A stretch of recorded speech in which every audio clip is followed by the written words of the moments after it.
केंद्र सरकारने आता सर्वपक्षीय नेत्यांची दिल्लीमध्ये एक महत्त्वाची बैठक बोलावलेली आहे। केंद्र सरकारने घेतलेल्या निर्णयांची माहिती देण्यासाठी सर्वपक्षीय बैठक बोलावण्यात आली। पहलगाम हल्ल्याच्या संदर्भात सविस्तर माहिती देण्यासाठी बैठक बोलावण्यात आलेली आहे। केंद्रीय संरक्षण मंत्री राजनाथ सिंह आणि केंद्रीय गृहमंत्री अमित शहा यांच्या नेतृत्वामध्ये ही बैठक आता बोलावण्यात आली।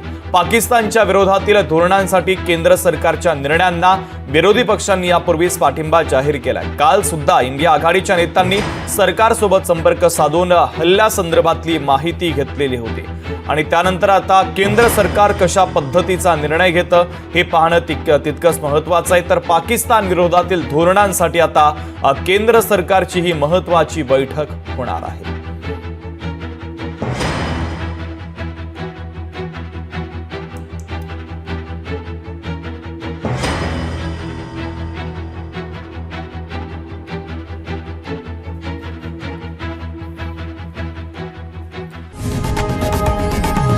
लोकशाही मराठी ऐका, पहा, जागरूक रहा।